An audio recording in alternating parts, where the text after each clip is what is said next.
नमस्कार, welcome to career एजुनेस्ट। और दोस्तों कुछ बच्चों के मैसेज आ रहे थे कि सर जो लॉन्ग आंसर टाइप क्वेश्चंस है उनके थोड़ा-सा हमें आंसर बता दीजिए, किस तरीके से हमें उनको आंसर करना है एग्ज़ाम में। तो आज इसी सीरीज़ में हम बात करेंगे बीकॉम सेमेस्टर सेकंड का जो ईएफएम का पेपर है, Indian banking and financial system, जिसकी एग्ज़ाम आपकी जल्दी ही होने वाली है। तो उसके जो इम्पोर्टेंट क्वेश्चंस है लॉन्ग आंसर टाइप वाले, उनको हम यहाँ पे देखेंगे कि किस तरीके से आपको एग्ज़ाम में लिखना है।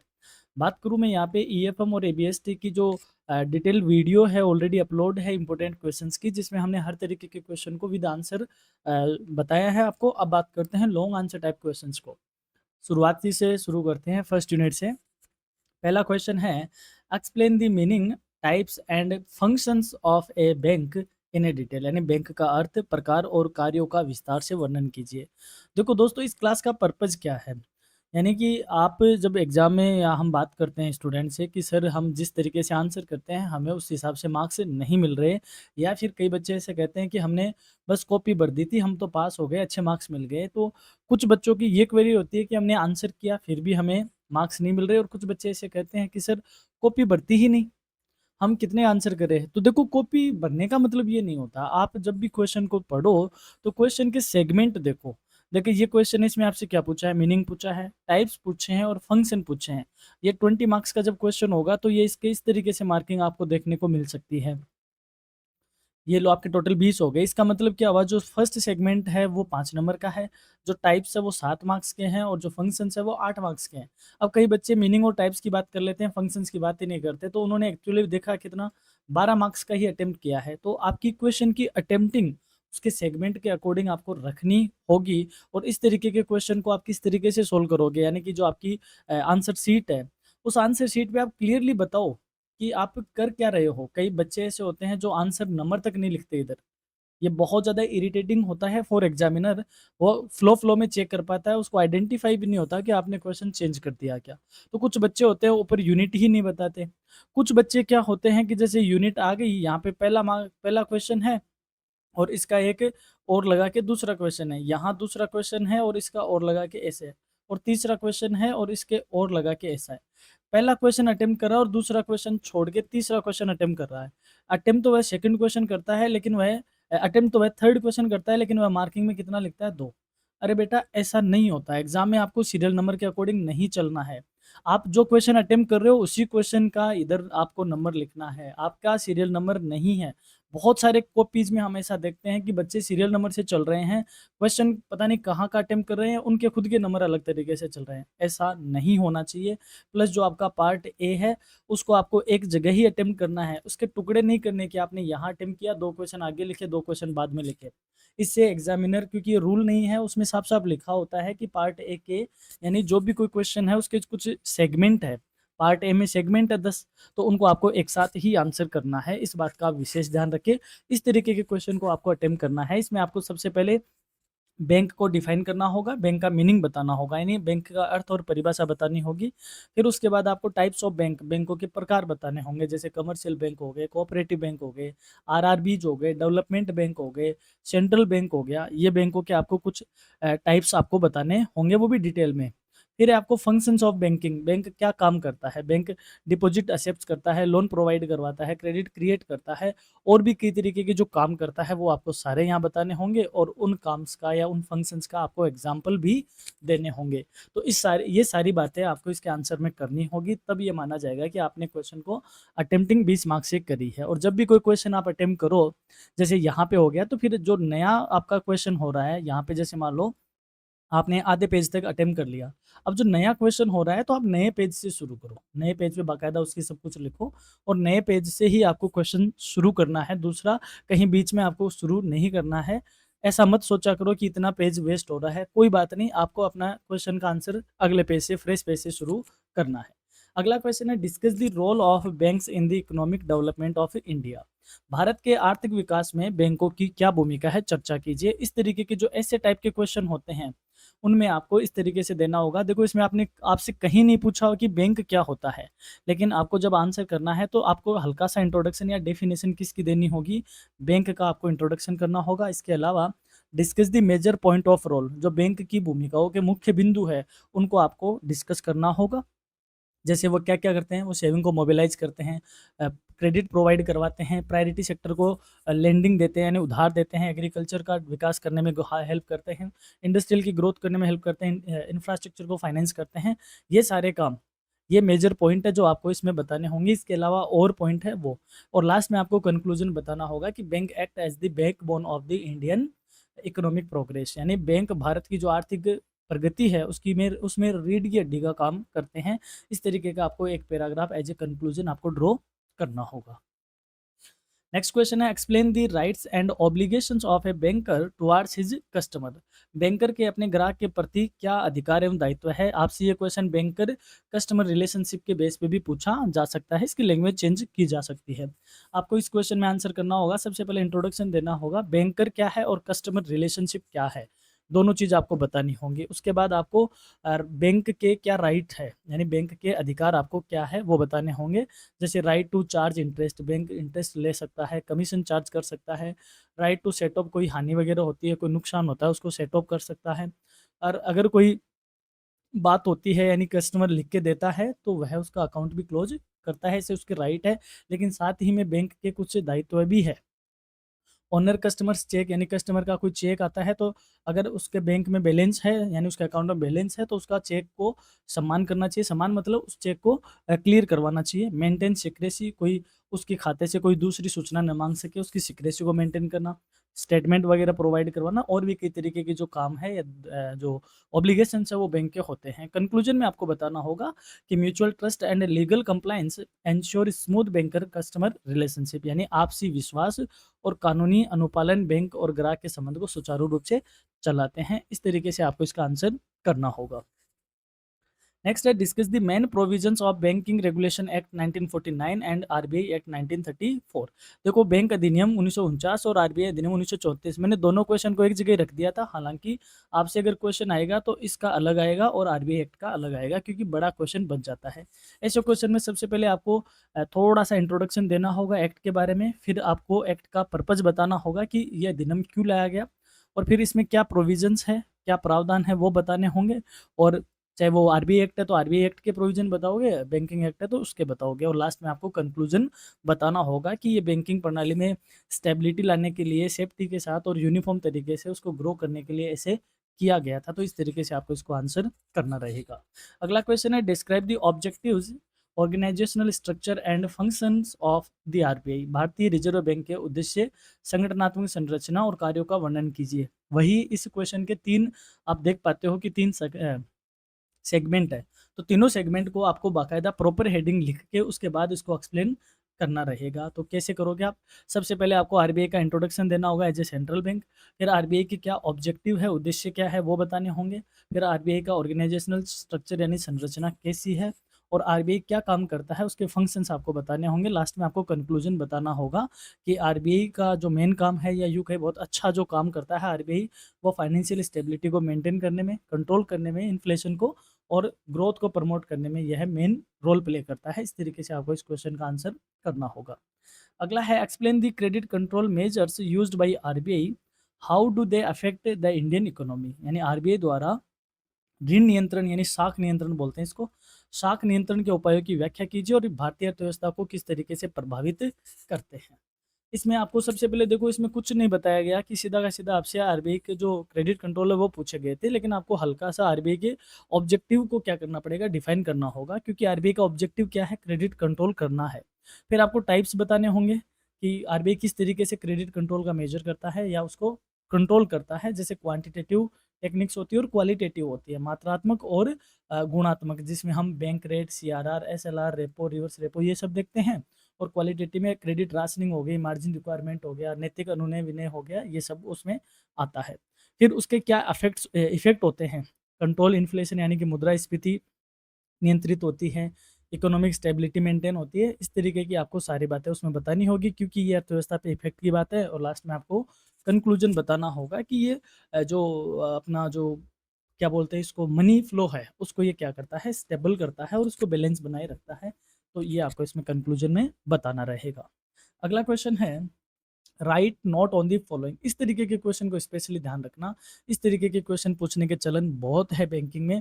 आपसे रेपो, सीआरआर, एसएलआर और ओपन मार्केट ऑपरेशन सारा पूछ लिया गया है, आपको इसको ऐसे बताना होगा। रेपो के बारे में सबसे पहले आपको ये बताना होगा कि रेपो क्या है। ये शॉर्ट टर्म की एक रेट वगैरह होती है, कमर्शियल बैंक और आरबीआई के बीच होती है, और ये कंट्रोल लिक्विडिटी को और इन्फ्लेशन को कंट्रोल करने में यूज किया जाता है। ज़्यादा रेपो होगी तो उससे क्या होगा, उसी हिसाब से आपको सीआरआर बताना है, एसएलआर बताना है और ओपन मार्केट ऑपरेशन बताने होंगे। यानी इनकी एक तो रेट आपको परसेंटेज में बतानी होगी कि करंट में क्या रेट चल रही है। यदि आपको इसकी करंट रेट जाननी है तो आप rbi.org.in www.rbi.org.in वेबसाइट पे आप जाओगे तो वहाँ ऑप्शन आएगा करंट रेट्स का, और करंट रेट में आपको ये सारी रेट पता चल जाएगी। तो आपको एग्जाम में परसेंटेज में करंट रेट बतानी है, और ये क्या किस तरीके से कंट्रोल करती है क्रेडिट को, वो आपको यहाँ बताना होगा। इनमें इस तरीके से आपको डिफाइन करना होगा। 5 मार्क्स की है तो एटलीस्ट आपको 1 पेज से 1.5 पेज तक एक्सप्लेन करना ही होगा। उसमें आप थोड़ा सा चार्ट वगैरह बना सकते हो, थोड़े परसेंटेज वगैरह में टेबल वगैरह करके दिखा सकते हो।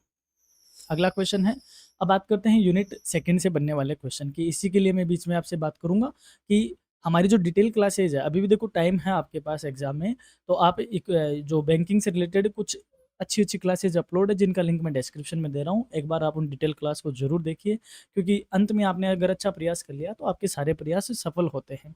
सेकेंड यूनिट का पहला क्वेश्चन है, डिफाइन यूनिवर्सल बैंकिंग, यानी यूनिवर्सल बैंकिंग क्या है।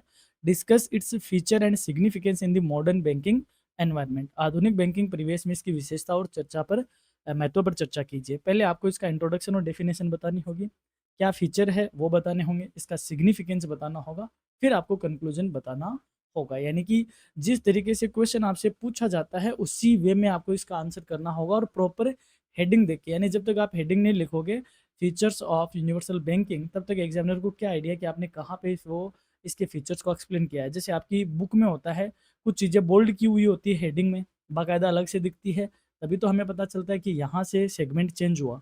उसी हिसाब से आपको आंसर करना रहेगा। फिर नेक्स्ट है, right note on the following, ATM, internet banking, UPI और मोबाइल बैंकिंग।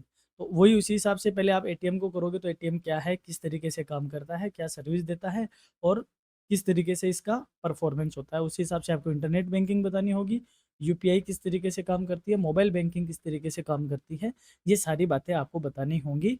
आप चाहो तो एक एक स्लाइड के आप स्क्रीनशॉट ले सकते हो कि किस में आपको क्या बताना रहता है, क्योंकि कुछ चीज़ें आपको जो भी आप सीरीज वगैरह से पढ़ रहे हो आपको सारी चीज़ें भी वहाँ नहीं मिलती, क्योंकि वो एक अलग थ्योरेटिकल मोड में है। और आप थोड़ा सा अगर स्मार्ट आंसर करना चाहो तो, क्योंकि ऑनलाइन बैंकिंग एक नया टॉपिक है, तो उसमें आप अच्छे से आंसर कर पाते हो।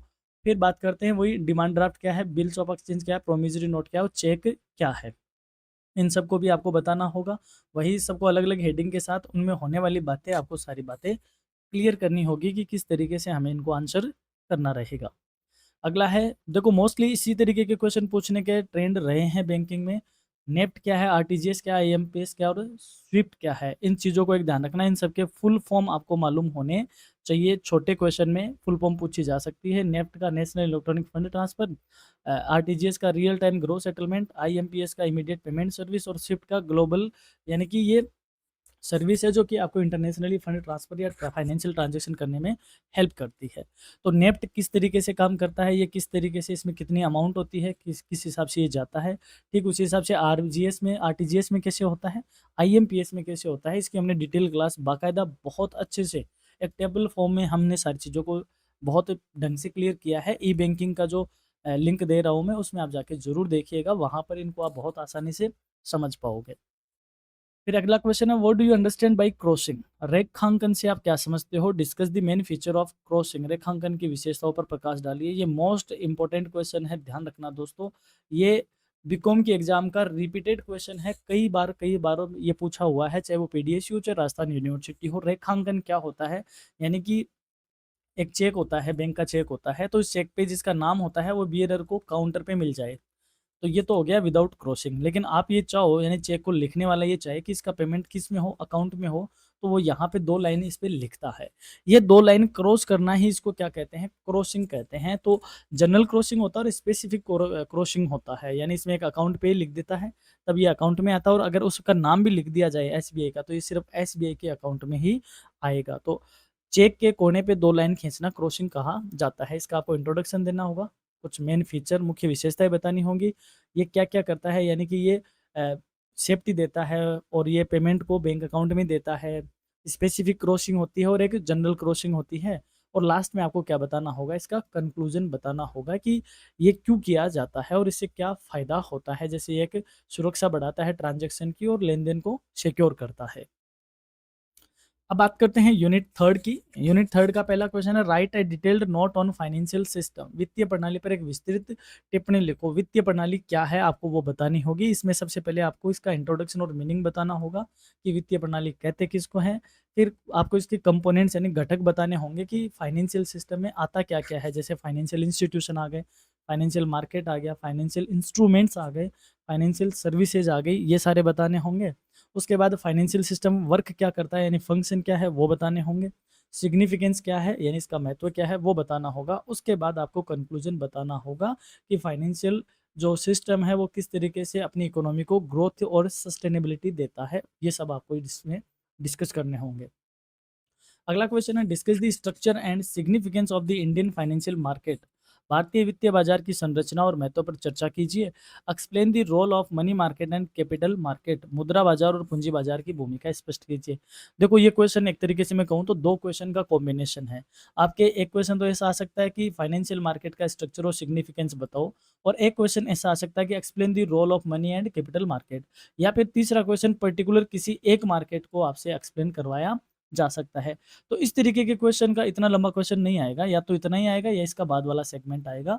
तो यदि बाद वाला आता है तो 10 मार्क्स का होगा, पहले वाला होगा तो भी 10 प्लस 10 मार्क्स का होगा। कैसे इसको आंसर करना है, पहले आपको एज यूजुअल इंट्रो बताना होगा, मीनिंग बताना होगा, बिना पूछे ही आपको। जैसे फाइनेंशियल मार्केट पूछा है तो आप शुरुआत फाइनेंशियल मार्केट से करोगे कि फाइनेंशियल मार्केट ये चीज़ होती है। फिर आपको इसका स्ट्रक्चर पूछा है वो बताना होगा, सिग्निफिकेंस यानी महत्व बताने होंगे, फिर मनी मार्केट का रोल क्या है वो बताना होगा, कैपिटल मार्केट का रोल बताना होगा, और लास्ट में आपको कंक्लूजन बताना होगा कि किस तरीके से जो फाइनेंशियल मार्केट है वो एक सुव्यवस्थित और वेल डेवलप्ड तौर पे बना हुआ है इकोनॉमी में।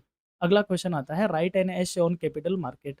ये एक मोस्ट रिपीटेटिव क्वेश्चन है। तो मैं आपसे कहूँगा कि जो फाइनेंशियल मार्केट है, चाहे वो कैपिटल मार्केट हो चाहे मनी मार्केट हो, दोनों इन तीनों चीज़ों को यानी इन दोनों को अच्छे से पढ़ोगे तो फाइनेंशियल मार्केट अपने आप ही पल्ले पड़ जाएगा। तो ये एक अच्छा सेगमेंट है बैंकिंग में, यहाँ से क्वेश्चन आपको देखने को ज़रूर ही मिलेगा। कैसे आंसर करना है, पहले आपको मीनिंग और इंट्रोडक्शन बताना है।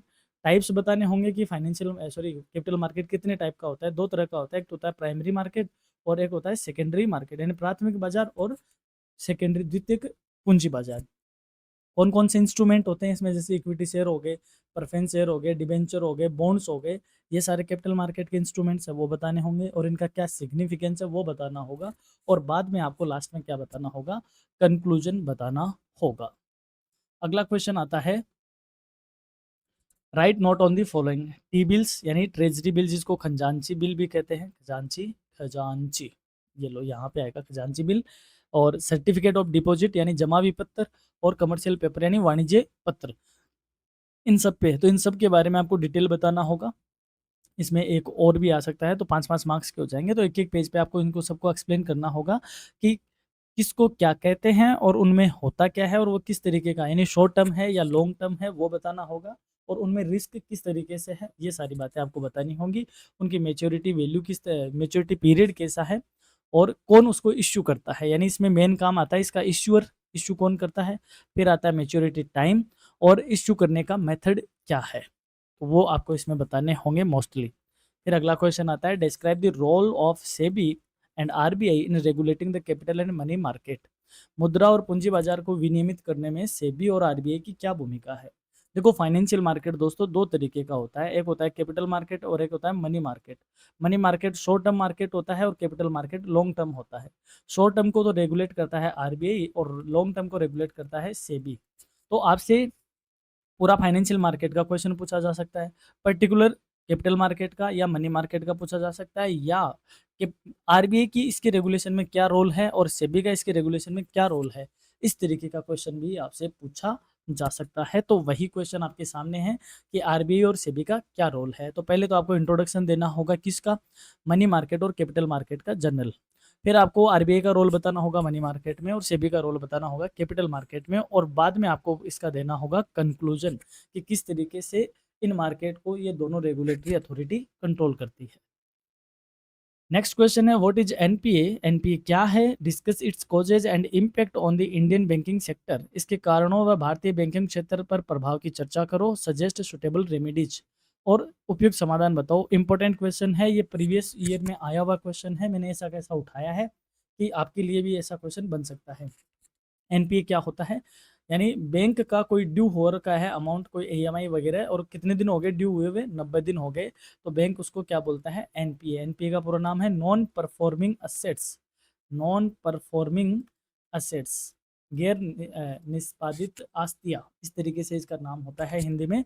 तो ये क्वेश्चन आपसे पूछा जा सकता है, एक इंपॉर्टेंट क्वेश्चन है। पहले आपको एनपीए का मीनिंग बताना होगा, फिर एनपीए होता क्या है, नॉन परफॉर्मिंग असेट्स, उसके बारे में डिटेल बतानी होगी, फिर आपको इसके कारण कॉजेज बताने होंगे, इसका इम्पैक्ट क्या आता है बैंकिंग सेक्टर पे वो बताना होगा, और इसको दूर करने के क्या रेमेडीज हो सकते हैं, क्या उपाय हो सकते हैं वो बताने होंगे, और लास्ट में आपको देना होगा कंक्लूजन कि इस तरीके से इसमें होता है। अब बात करते हैं लास्ट यूनिट की, फोर्थ यूनिट की। फोर्थ यूनिट का पहला क्वेश्चन है explain the objectives and functions of development financial institution. विकासात्मक वित्तीय संस्थानों के उद्देश्यों और कार्यों की व्याख्या करो। देखो, डेवलपमेंट फाइनेंशियल इंस्टीट्यूशन यानी डीएफआई क्या होती है? डेवलपमेंट यानी ऐसी इंस्टीट्यूट जो कौन सा लोन देती है? लॉन्ग टर्म का लोन देती है, और किसको देती है? हेवी और लार्ज इंडस्ट्रीज को देती है। यानी जो हमारे इंफ्रास्ट्रक्चर को डेवलप करने के लिए जो लोन देती है, उन इंस्टीट्यूशन को हम कौन से इंस्टीट्यूशन बोलते हैं? डीएफआई कहते हैं। इसका आपको बताना होगा। पहले तो आपको इसका मीनिंग बताना होगा, फिर कुछ एग्जांपल देने होंगे, जैसे आईएफसीआई, आईडीबीआई, नाबार्ड, एसडी यानी शिडबी।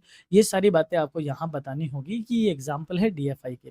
फिर डीएफआई की जरूरत क्यों पड़ी, उसके उद्देश्य, उसके ऑब्जेक्टिव बताने होंगे। डीएफआई क्या काम करती है, क्या फंक्शंस है वो बताने होंगे, और लास्ट में आपको डीएफआई का क्या देना होगा, यानी इस क्वेश्चन का आपको कंक्लूजन देना होगा, किस तरीके से ये लॉन्ग टर्म और शॉर्ट टर्म में बैलेंस करते हुए हमारे इंफ्रास्ट्रक्चर को डेवलप करते हैं और इकोनॉमी की डेवलपमेंट की क्या करते हैं? ग्रोथ करते हैं, इकोनॉमी को डेवलप करने में रोल प्ले करते हैं। ऐसा आपको कंक्लूड करना होगा। अगला क्वेश्चन है write notes on the following. IFCI, SIDBI, ICIC और आईडीबीआई, इन सब का आपको क्या बताने होंगे, इसको डिटेल में आपको बताना होगा। तो आपको सबसे पहले आईएफसीआई की बात करें तो 1948 में स्टेब्लिश हुआ था। लॉन्ग टर्म का नोट वो देता है, और ये इंडिया का पहला फर्स्ट डीएफआई था जो कि 1 जुलाई 1948 को बन गया था। इस हिसाब से सिडबी को बताना होगा कि कब स्टेब्लिश हुआ, आईसीआईसी को बताना होगा कब स्टेब्लिश हुआ, इसका पूरा नाम भी ध्यान रखना, और आईडीबीआई कब स्टेब्लिश हुआ और ये किस तरीके से लोन प्रोवाइड करवाता है और आज में ये क्या काम करता है। इस तरीके के आपको काम या इनको एक्सप्लेन करना होगा। नेक्स्ट क्वेश्चन है what is venture capital. Venture capital क्या है, यानी साहसी पूंजी क्या है। Discuss the significance and role in economic development. इसके महत्व और आर्थिक विकास में भूमिका पे चर्चा करो। यानी कि जो स्टार्टअप के लिए जो लोन मिलता है उसको हम वेंचर कैपिटल कह सकते हैं या कहते हैं। इसका इंट्रो आपको देना होगा, फिर आपके सिग्निफिकेंस यानी क्या महत्व है इसके, रोल इन इकोनॉमिक डेवलपमेंट, आर्थिक विकास में क्या भूमिका है, ये जैसे स्टार्टअप को प्रमोट करता है और ये टेक्नोलॉजिकल एडवांसमेंट को सपोर्ट करता है, इस तरीके से इसके क्या रोल है इकोनॉमी में वो बताने होंगे, और बाद में आपको इसको क्या करना है, कंक्लूड करना है कि किस तरीके से हमें इस चैप्टर में या इस क्वेश्चन में आपसे पूछा गया कि venture capital acts as a catalyst for innovation driven economic growth and industrial development, कि कैसे ये नवाचार को मोटिवेट करते हैं और औद्योगिक विकास को बढ़ावा देते हैं, ये सब आपको बताना होगा। अगला क्वेश्चन है right note on the following. Hire purchase यानी किराया क्रय क्या है, और लीजिंग यानी पट्टा क्या है, दोनों को आपको डिटेल में बताना होगा। हायर परचेज कि हम ईएमआई पे कोई चीज़ बाई करते हैं तो उसको हम क्या बोलते हैं? हायर परचेज कहते हैं। इसमें ओनरशिप किस तरीके से ट्रांसफर होती है, और ये बेसिकली किन चीज़ों में ज़्यादातर काम में आती है। और फिर आता है लीजिंग यानी पट्टा। पट्टे के लिए कॉन्ट्रैक्ट होता है, एक पर्टिकुलर टाइम पीरियड के लिए एक अपनी वस्तु दूसरे को यूज करने के लिए देता है, और ये मोस्टली किस चीज़ में काम आता है वो सारी बातें आपको इसमें बतानी होगी। फिर है right A detail note on bitcoin, blockchain and crypto currency. Bitcoin, blockchain और क्रिप्टो करेंसी पे एक विस्तृत निबंध लिखो या टिप्पणी लिखो। तो बिटकॉइन के बारे में बताना होगा कि ये किस तरीके से काम करता है और कब आया था। ब्लॉकचेन के बारे में बताना होगा कि ये क्या चीज़ है और किस तरीके से ये डिजिटली तौर पे ये रहती है और इस पे बेस्ड कौन कौन सी चीज़ें होती है। क्रिप्टो करेंसी यानी जो डिजिटल और वर्चुअल करेंसी है उसको आपको बताना होगा, और लास्ट में आपको क्या करना होगा, कंक्लूड करना होगा कि किस तरीके से ब्लॉकचेन, क्रिप्टो करेंसी और बिटकॉइन इस क्वेश्चन में आप अगर पूछा है, देखो कंक्लूजन बताना कोई कंपल्सरी नहीं है कि आप हर क्वेश्चन में ही कंक्लूजन बताओ। आपको ऐसा लगे कि आप कॉन्फिडेंट हो, आपने अच्छे से आंसर किया है, तो आप इस क्वेश्चन का क्या कर सकते हो, कंक्लूजन कर सकते हो, वरना कोई बात नहीं, जैसा आपसे पूछा हुआ है उस हिसाब से आपको एक पर्टिकुलर हेडिंग में और पर्टिकुलर जगह पे क्या करोगे, एक्सप्लेन करोगे। अगला है, discuss the major financial sector reforms undertaken in India and their impact on the Indian financial system. Bharat में किए गए प्रमुख वित्तीय सुधार कौन से हैं, अ, और उनके भारतीय वित्तीय प्रणाली पे क्या प्रभाव या क्या चर्चा रही है। यानी कि वित्तीय क्षेत्र को, यानी फाइनेंशियल सेक्टर को सही करने के लिए जो हमने रिफॉर्म्स किए हैं, उनके बारे में आपको चर्चा करनी होगी।